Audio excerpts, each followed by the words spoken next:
Welcome to all the exalted devotees, especially here in this New York area, where the modes are thick and the yearning hearts are many. Today we're diving deep,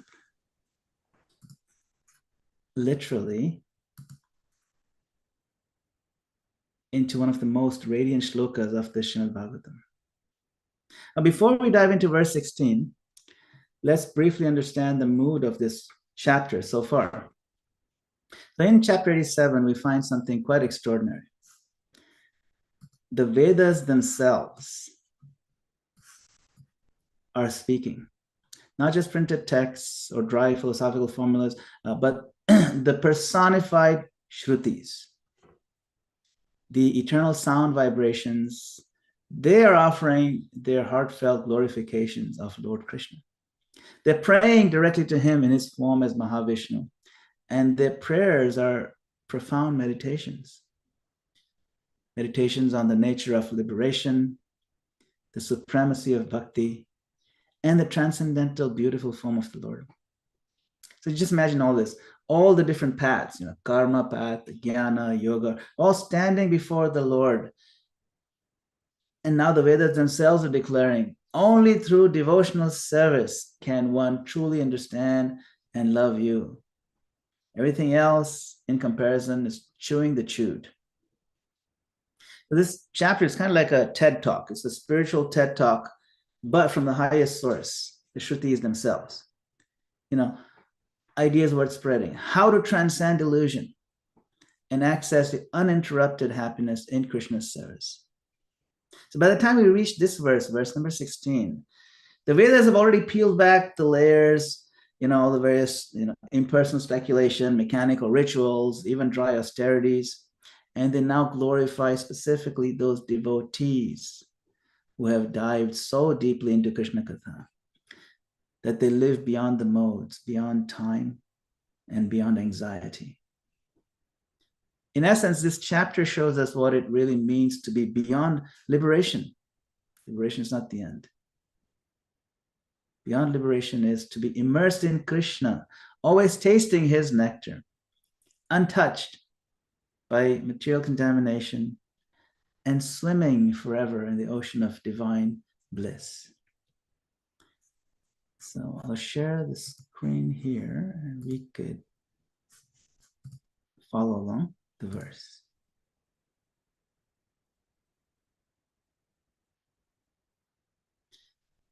Iti tava suraya striyadipate khilalokamala kshapana kathamritabdim avagahya tapamsi jahu kimuta punaswadhama viduta shayakala guna parama bhajanti padamajasra sukhanubhavam.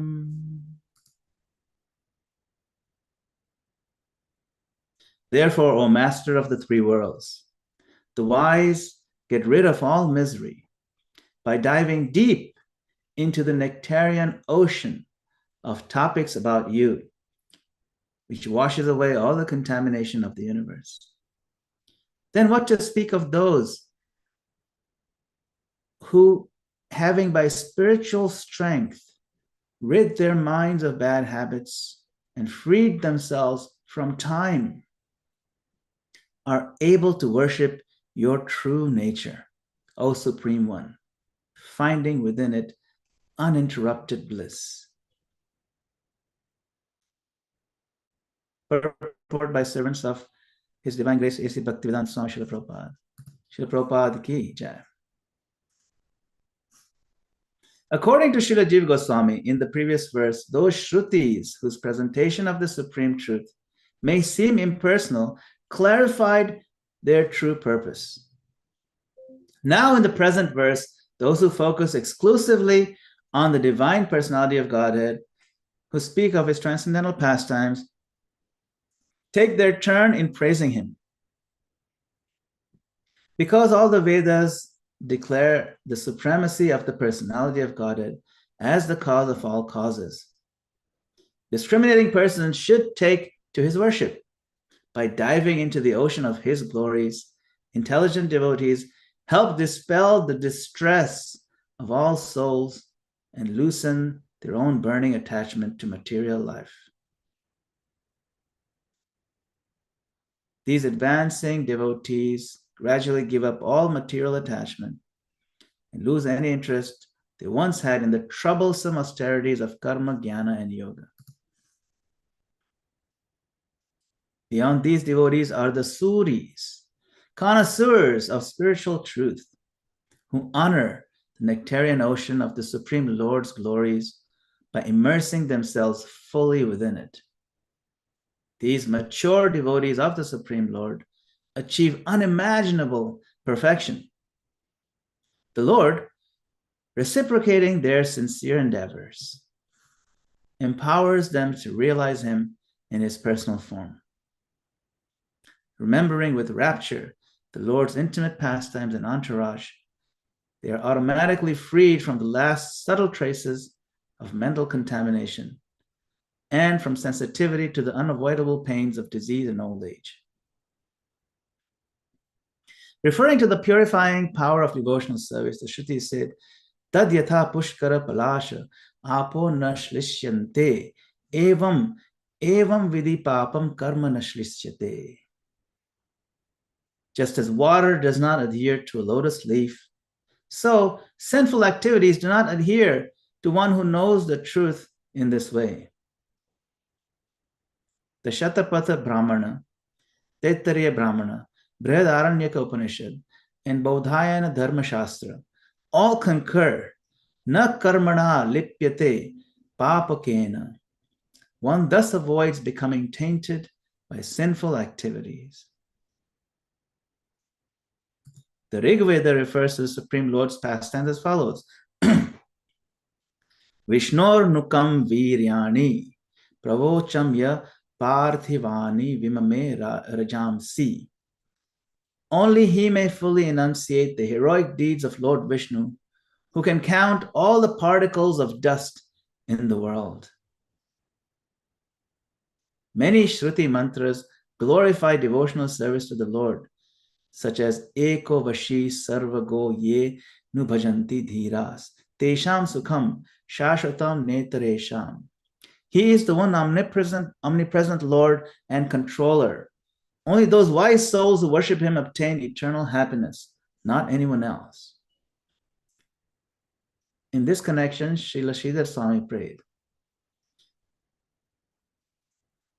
Sakala Veda Ganarita Sadgunas Tvamiti Sarva Manishi Janarata Tvai Subhadra Gunashravanadibhi Tava Padasmarane Nagata Klamaha. Because all the Vedas describe your transcendental qualities, all thoughtful persons are attracted to hearing and chanting about your all auspicious qualities. Thus, by remembering your lotus feet, they are freed from material distress. Purport. Hare Krishna. So sometimes it's nice to just take a look at the layers of the verse itself. Let's look at this word Surya, the Suris, the wise ones. They're glorified here. The Suryas, they are not just Jnanis or Tapasvis, they are Suris, expert relishers of truth, connoisseurs.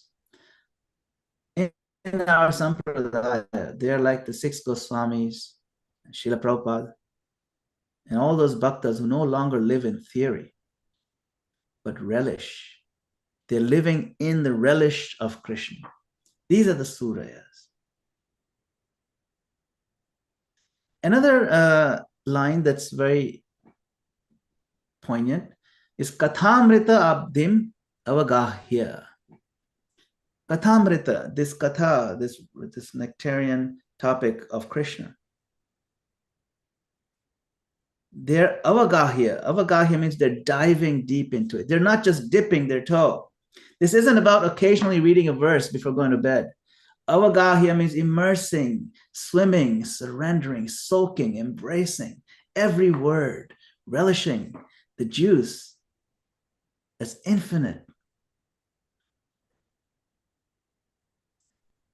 This analogy is very apt. When our practice feels dry, this is the missing element, immersion. You have to immerse, dive. Avagahya, not dipping. And then another line, which is very interesting, is tapamsi jahu, that they give up austerity. This is interesting. See, bhakti replaces dry austerity. The joy of Krishna consciousness makes penance unnecessary because the heart has found the higher taste that it's seeking. Krishna says, Param drishtva nivartate, right, in Bhagavad Gita, chapter 2, that having experienced the higher taste, one gives up the lower taste.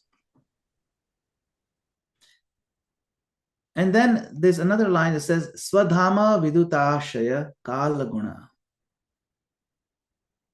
Vidutashaya, which means completely giving up even the subtle deep impressions. So these great devotees, they are free not only from sin, but from time, from kala, from the modes, the gunas, and ashayas, the deep, subtle impressions. They're free from it. So this deep sadhana, this practice, where even the subconscious samskaras, the subconscious impressions, are burnt away by the intensity of bhakti practice. That is quite an accomplishment. But of course, it's not an accomplishment because of the efforts of the bhakta, but the mercy of the Lord and the power of bhakti itself is so powerful. All the bhakta needs to do is dive in and immerse. All we need to do is just dive in and pray for the mercy. And these ashayas will be washed away. Now, Srila Jiva Goswami, he is offering some explanations. See, in the previous verses to this, the Shrutis have an impersonal tone, but now they're clarifying their goal. In this verse, the Rasika Bhaktas are speaking up. The voices of the Veda, they're saying, no, the highest is the Bhakta. That they've transcended karma, jnana, and yoga. Now only Krishna Leela, only Krishna Nama, only Krishna Seva remain. That's it. This is a contrast that's being brought out from the previous verses. Then this idea of freedom from tapasya. Why? I thought austerity is one of the legs of dharma. Why are they talking about a freedom from austerity? See, here, the austerities are not abandoned because of weakness or because someone is tired of them. They're abandoned from a sense of complete fulfillment, that there's no need for it. The whole point of austerity is to bring you to this point of fulfillment. The purport says, advancing devotees gradually lose interest in karma, jnana, and yoga. And a lot of these involve austerity. If the austerity is aimed at karma, jnana, yoga, they're useless. Of course, the austerity is aimed at improving our bhakti. That's always embraced. And that's not even seen as austerity. That's just seen as breathing of the devotee. And then this ajasra sukha anubhava, this experiencing of this pleasure. But ajasra means not just sometimes, but uninterrupted, constant, effortless bliss. Effortless bliss. You know, some people are just so beautiful. They're effortlessly beautiful. They smile. They don't need to put on anything. They don't need to wear fancy clothes or anything. They're just effortlessly beautiful. Like Krishna. And then they're devotees whose access to the bliss is effortless. It takes no time at all for them to just absorb their mind and really relish immediately. It's uninterrupted, it's constant, it's an effortless flow. For example, Haridas Thakur. Haridas Thakur's chanting of Nama was his food, that was his drink, that was his sleep, that was his breath.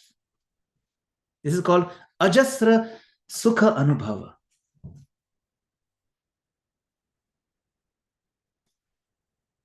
What are some practical takeaways for us living in the greater New York area in 2025?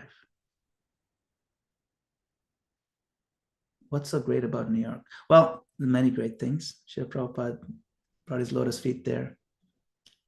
And this great movement was born there. Srila Prabhupada very fondly created for the Lord. So New York is great. So to say the greater New York area, well, yes, it's more than one meaning. But we are surrounded by the very heavy modes here too. So what can we take away from this verse? How can we imbibe something today? This verse is quite outstanding, especially because it forms a contrast to the previous tone.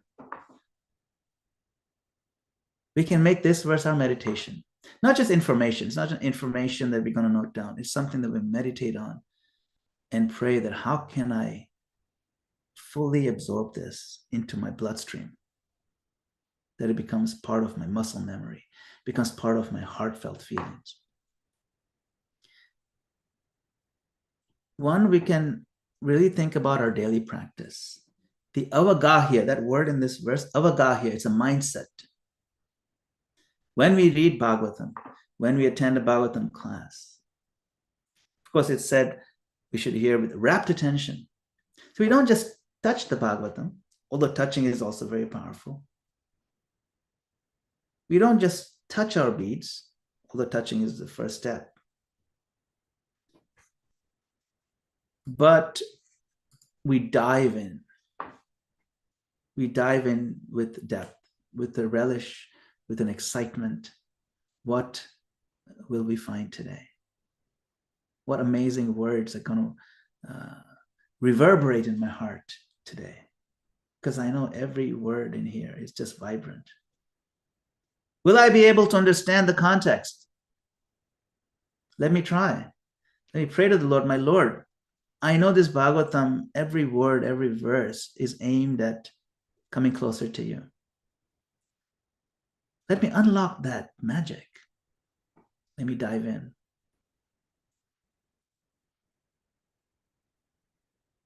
It said that, yes, you're swimming in the ocean. If you just stay on the surface, you'll just collect fish. If you want the pearls, they're at the bottom. The pearls are at the bottom. You have to go way down, dive deep. So deep that the thunderstorm that's roaring at the surface, you don't even hear it because you're so deep. So don't just touch the Bhagavatam. We don't just touch our japa practice. We dive in. Hare Krishna, Hare Krishna, Krishna Krishna, Hare Hare, Hare Rama, Hare Rama, Rama Rama, Hare Hare. Very deep. Quality.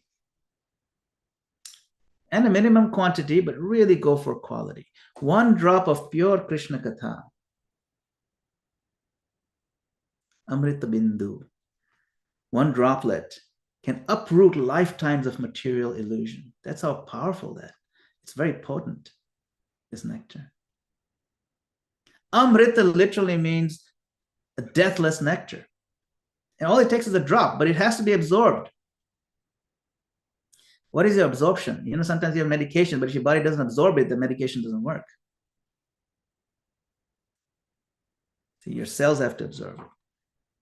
And so we have to prepare ourselves internally as well. Our absorbency has to increase, which means what? Develop the taste and relish. And if it's not yet developed, then associate with devotees who have it developed. See the excitement in their faces when they run towards the opening of the doors of the temple room, and see the glow on their face when the curtain's about to open, and see their eyes light up when a beautiful line from Prabhupada's purport touches their heart. Then that'll rub off on us. That's how we get this taste. It's not possible to get taste in solitude by ourselves.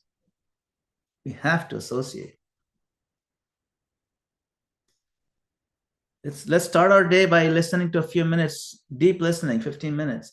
of Srila Prabhupada's lecture. Just listen to his tone of voice, listen to the meaning of each word, listen to the point he's trying to convey without multitasking. Just sit and listen. Try that as a meditation. Yes, of course, even while doing other stuff, we can listen, but maybe 15 minutes, we just sit and listen carefully, give him full attention. That's avagahya. You don't have to multitask every little thing. I know there's a city that doesn't sleep, but we don't sleep because we're losing sleep because we're trying to multitask and we're just exhausted. We're too exhausted to even sleep properly. That's why we don't sleep in New York. So stop this multitasking for a bit and just do one thing at a time and dive, avagahya, into Srila Prabhupada's merciful words. That's a daily practice we can do. Another one is we can examine our austerities. Am I forcing myself into some tapasya without tasting the rasa? Why am I not seeing the connection? Am I viewing my tapasya and austerity as a burden that I'm carrying with resentment? Or am I offering it as a flower to Krishna? My dear Lord, today I practiced all four regular principles like I've been doing for many years. But I'm going to offer that tapasya to you. Today is Ekadashi. Ekadashi here is on Saturday. So say it's Ekadashi and we fast from grains. We can offer that to the Lord. You can even offer with some humility. My Lord, this fasting is not such a major thing, but it's for you, my Lord. I'm doing this for you. So please accept it as this flower. Right. Real bhakti is defined, is explained that it should feel increasingly natural, or just more and more organic, more natural, not like forcing ourselves to eat dry crackers or rice cakes, but something more nutritious and absorbent, and this absorbed nicely. And then the other point that's being made is the subtle contaminations. Viduta ashaya. Viduta means thorough cleansing, complete, maha cleanup. And ashaya means our deep adverse impressions, unwanted things that are weeds. This can only happen when we are in touch with our authentic self. So for some time, put aside all the masks that we wear in public. Put them on the side. Stop rehearsing your external persona for a moment. Snap out of character and just present yourself to the Lord one-on-one. My Lord, this is who I am now. I know you know who I am. I'm not going to pretend anymore. Now, my Lord, please show me the anarthas I really need to get rid of. This is Viduta Ashaya. Deep cleansing of the impressions that are subconscious. We can be journaling, or we can do some reflecting after japa, for example, and ask, what anarthas am I still holding on to? Can I try to be a little more honest? Is my bhajan cosmetic, or is it transformational? Did my heart move a little bit today? Why not? Vidhut ashaya means that even subconscious desires are uprooted. So that's another word in this verse, which is quite powerful. And then kala guna, we have to transcend, or we want to transcend kala guna. Our modern life in New York runs on deadlines, but Krishna's world is beyond time. How can we be beyond time? How can we practice timelessness? We can practice timelessness by scheduling timeless activities. Nama japa, kirtana, katha. We schedule them with absolute priority. This is as important as drinking water or getting water into my body. Nama, kirtan, katha. And we create our daily swadhama, sacred time zone that's untouched by rush. We don't rush that. After that, we can rush everything. But this time we don't rush. We calm down, we slow down. We're not used to it, but we can make a time and space for not rushing. An unrushed nam, unrushed few minutes of kirtan, and unrushed absorption in katha. This allows us to transcend time because Krishna is beyond time. His world is beyond time. Our soul is by essence beyond time too. That's why we feel so nice when we are in that space of timelessness. So our reflection is my Krishna conscious practice, is it restorative or just regulatory?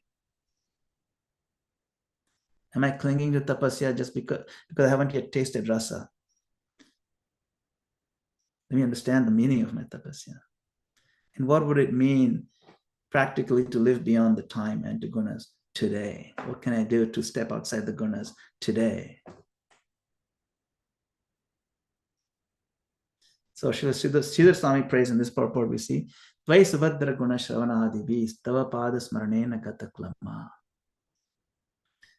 This is an encouragement for us. This is something we want to take home as an encouragement. Those who hear your auspicious qualities, my Lord, and remember your lotus feet, are freed from exhaustion, from the fatigue of material existence. So let us strive not just to hear Krishna's glories, but to dive into them. Let us not just do sadhana, but become absorbed in Krishna till the waves of this Kathamrita wash away even the deepest subtle desires. Thank you very much for your kind attention and your time. Hare Krishna. Srila Prabhupada ki jai.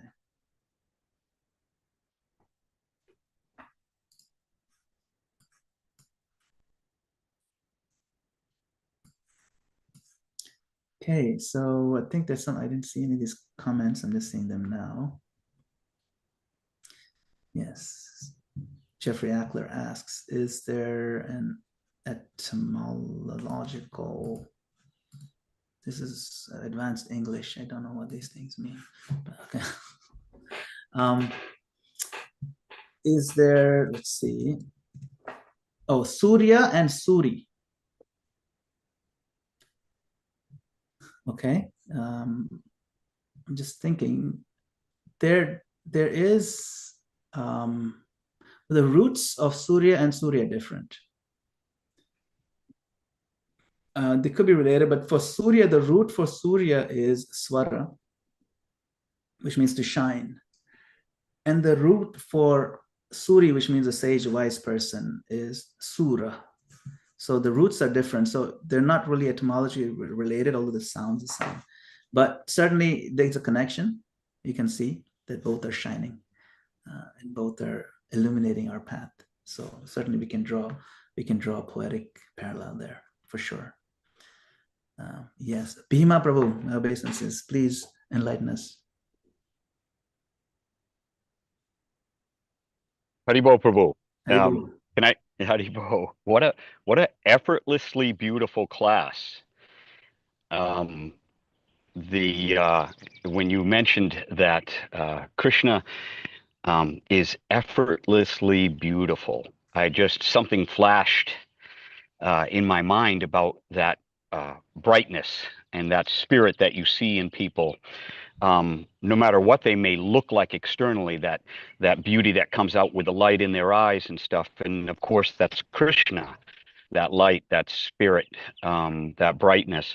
But when you said that, Prabhu, in juxtaposition to all the other beautiful things about actually yearning to spend time with Krishna, that sadhana isn't a burden, that it isn't a austerity, that true sadhana is effortlessly beautiful. It's like, who wouldn't want to show up to spend time with someone who is effortlessly beautiful?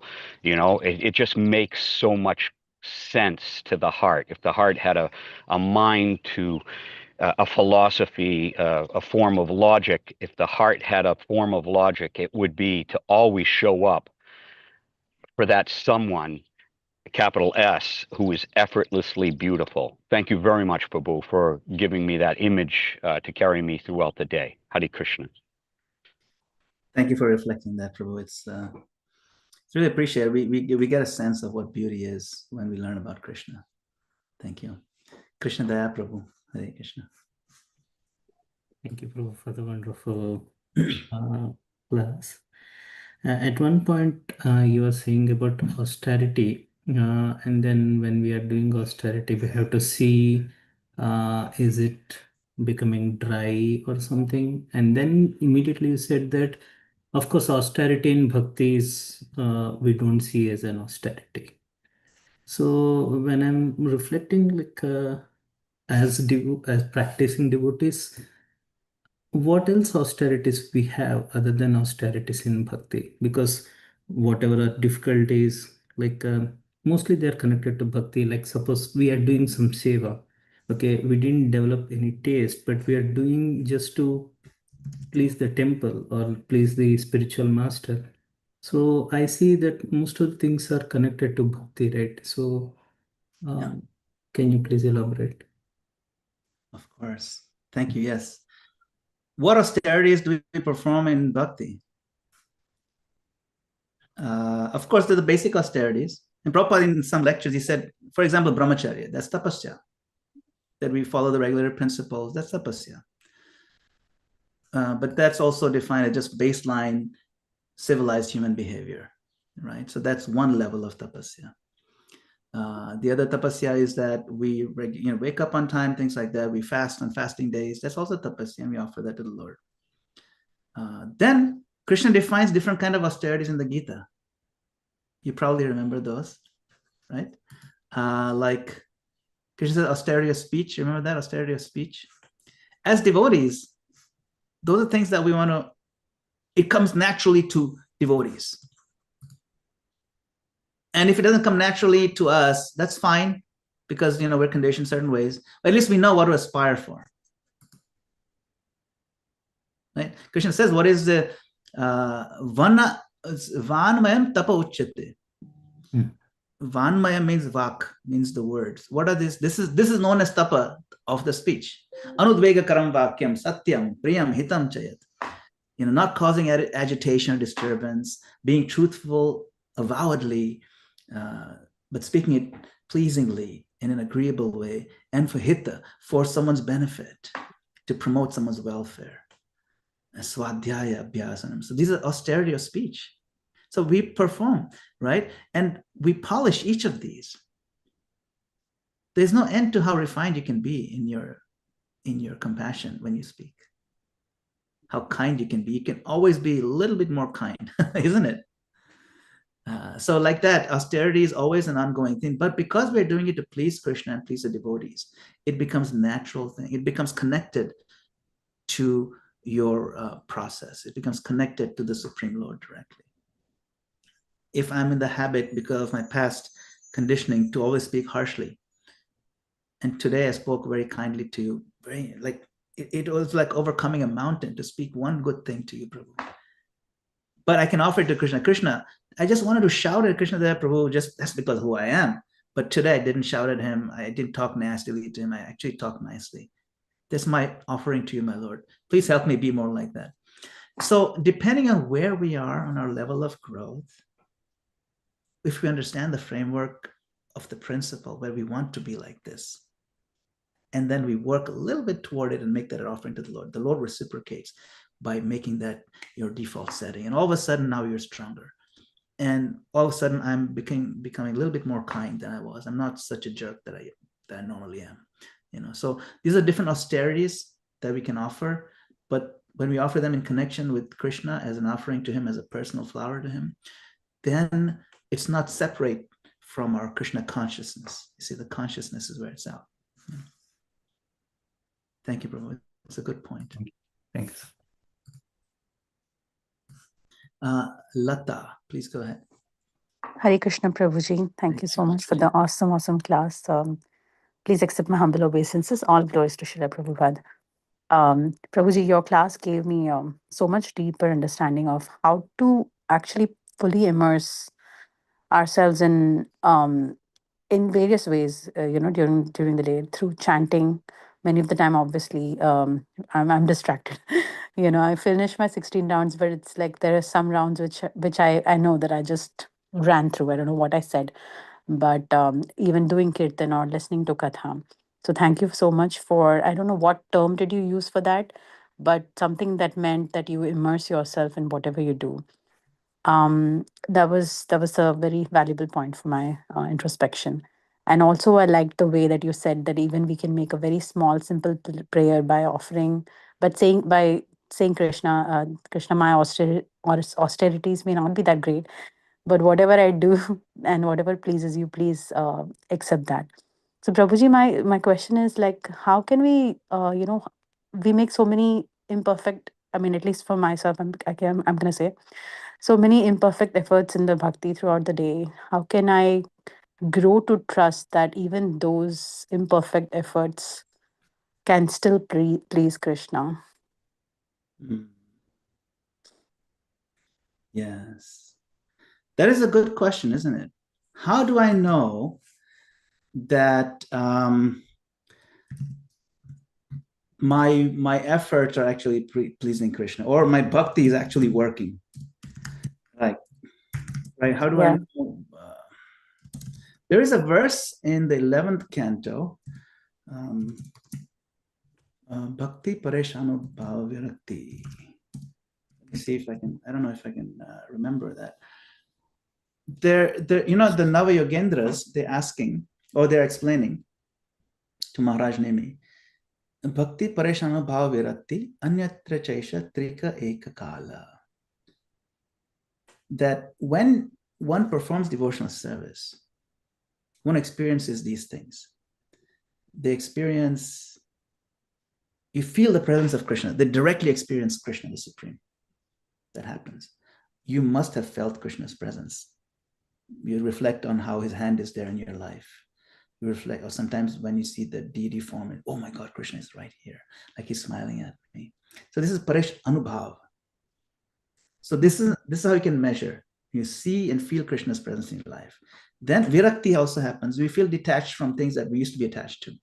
Maybe not fully, but we feel a sense, losing taste of bad habits that you never thought were even possible to lose taste for. And like, actually the stuff that is self-destructive, that I couldn't get rid of, it's now repulsive to me. This is Virakti. This is a direct result. This is how I can measure. So you experience a taste for devotional service, the actual work itself, like you like doing. You start liking to do things that are Krishna conscious, bhakti, Paresh Anubhava, which is the second point, and Virakti. These three things. These three things happen simultaneously. You do devotional service, you will feel Krishna, you perceive the Lord, and you will develop detachment. And then the analogy given is when you're eating. How do you know that the eating is working? So three things happen when you eat. You start feeling satisfaction. Feels nice. You feel the nourishment in your body. You feel the strength come in, like you can do things. And the relief from that hunger pang that happens. All those three things happen simultaneously and increasingly with each bite for a hungry person eating the food. So we can check. How do I check? Am I feeling more attracted to Krishna or not?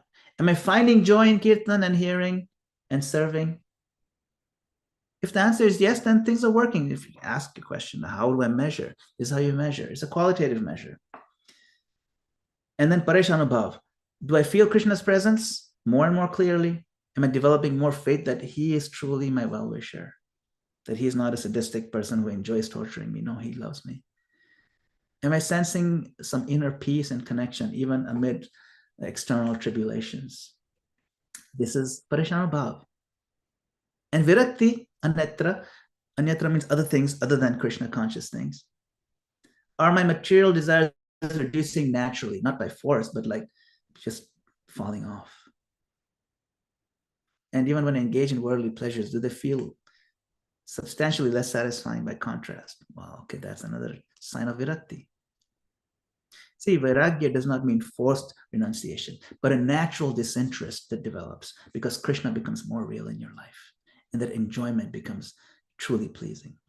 See, so Tushti, Pushti, and Kshudapaya happen. Tushti is satisfaction. Pushti is nourishment, and Kshudapaya is hunger going away. Those three things happen when you eat. Similarly, these three things happen when you practice bhakti. Bhakti, Parishanubhava, Virakti. I'm not making this stuff up. It's all in the 11th canto. Look it up yourself. I'm just repeating what I've heard in English. Hare Krishna. Hare Krishna, thank you so much, Prabhuji. Verse is really, really like a summarization of how you practically experience the simultaneous effect in whatever Experience you and do in your measure. sadhana, right? Experience and measure. Because you can experience it, but you got to be able to quantify it or at least qualify in this category. So you can look it up, 11th canto, chapter 2, text 42. Yeah, Prabhuji. Sure. Thank you. Hare Krishna. Hari Bol. Bhima Prabhu, Hari Bol. Your hand's up again. Yes. Yeah, I'm like that kid that raises his hand in class too much. So I will, I raised it before and I never put it down. It's just nice hearing your class, Prabhu. Very sweet, very sweet. I love seeing your farm. It's really nice that you're able to do your work there, and it's so nice with the horses. Anyone else has any thoughts or reflections to share before the curtain opens? We have about a minute. Yeah, Bhima is coming to New York today and bringing the first fruits of this year's, vegetables. Donate Bhakti Center for Prashad distribution for the homeless and for the Brooklyn Temple. Hari Bol, are you going to bring have over 100?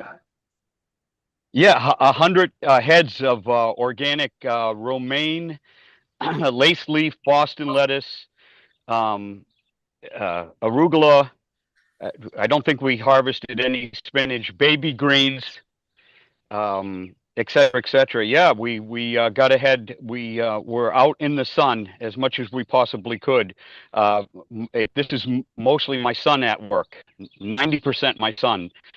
And yeah, so we're bringing some down. So I'll leave some at the Bhakti Center as well, like in their refrigerators, so that anybody going to the Bhakti Center for a feast will have a taste of my son's farm, which is called Wood Hill Farms, and he's doing this in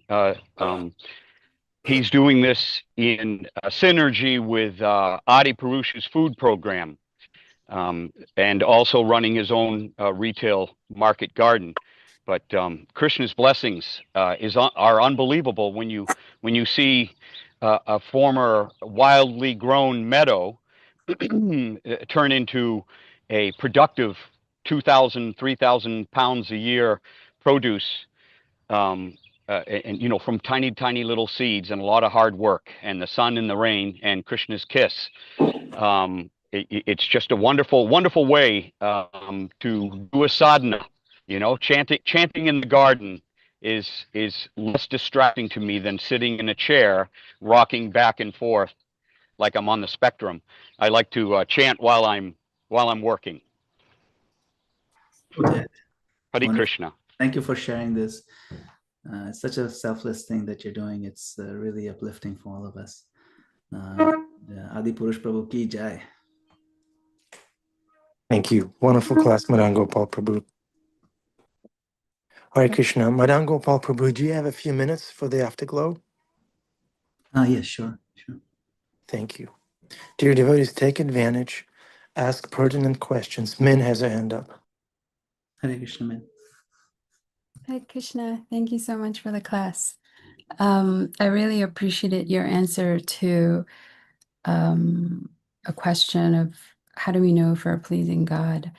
I was reading Perfect Question and Perfect Answers a few weeks ago, and in it, Brahmatirtha asks Prabhupada, how do we know if we are pleasing Krishna? And Prabhupada says, when we please God, we see him. And you said the same thing. And on top of that, you added a few more things there where it's actually measurable as to if we're pleasing the Lord. And I really appreciate the way you speak about the text and Krishna in a way. Sometimes I feel like it's too mysterious for me. It's too mystical for me. Like I can't reach bhakti in some ways. But I really appreciate how you responds to our questions in not just practical way, because it doesn't take away from the mysticism, I believe, of bhakti, but it sort of adds to, it helps me to know that, oh, there are things I could actually check on. So thank you so much. And I just wanted to share with everyone that those of you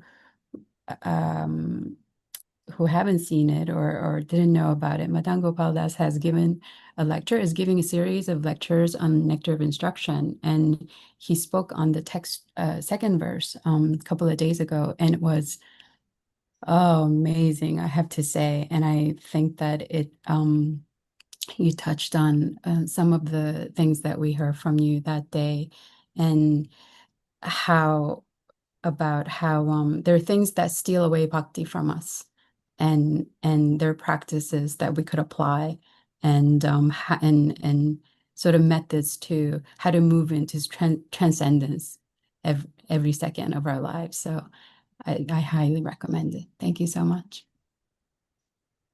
Thank you very much, Min. I like your reflection about the mysticism part. That bhakti has a mystical component.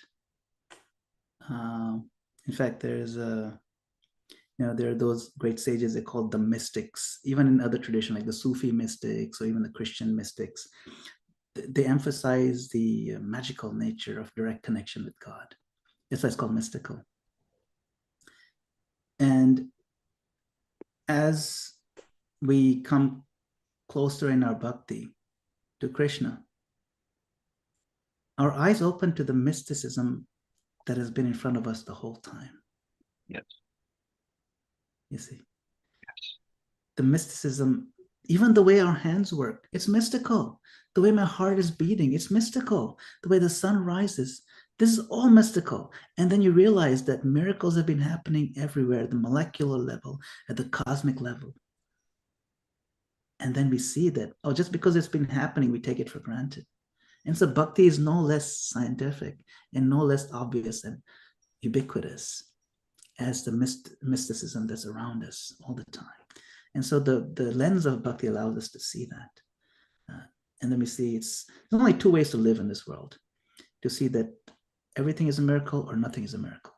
That's right. Amen. Hare Krishna. Thank you, Bhima Prabhu. Bhima Prabhu is our official Amen man. Thank you. No one laughed with him. I see a very important announcement by, I believe it's Krishna Kumari Mataji, who lives upstate.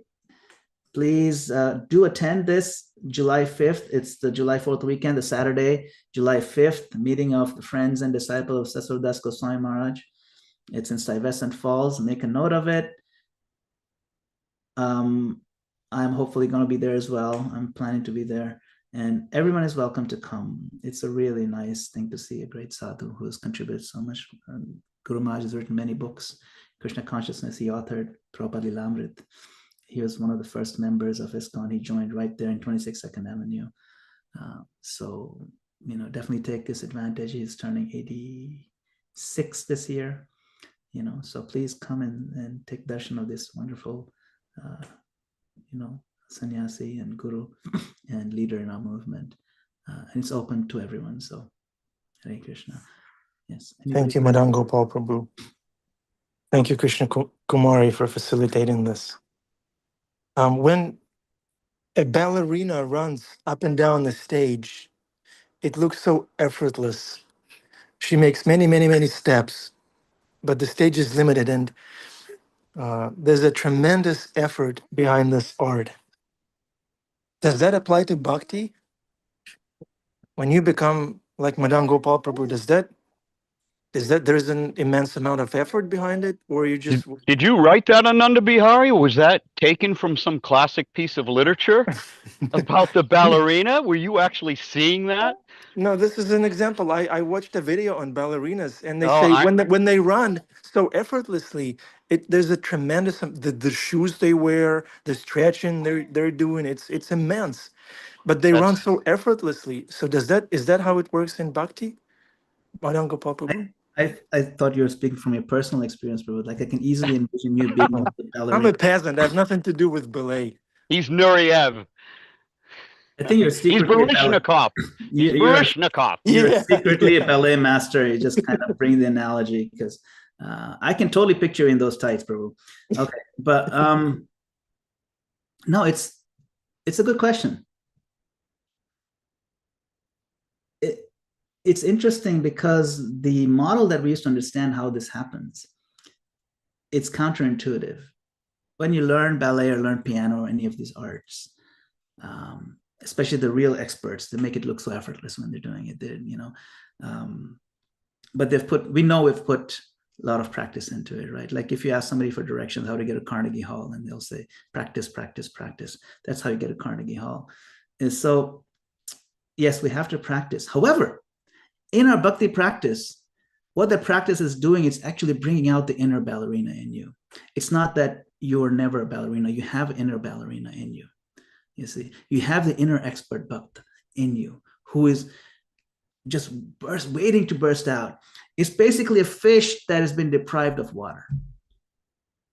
But the fish has to practice to flap around so that it can keep flopping along the pier until the moment comes when it's close to the edge and then jumps into the water. And finally, I can be myself.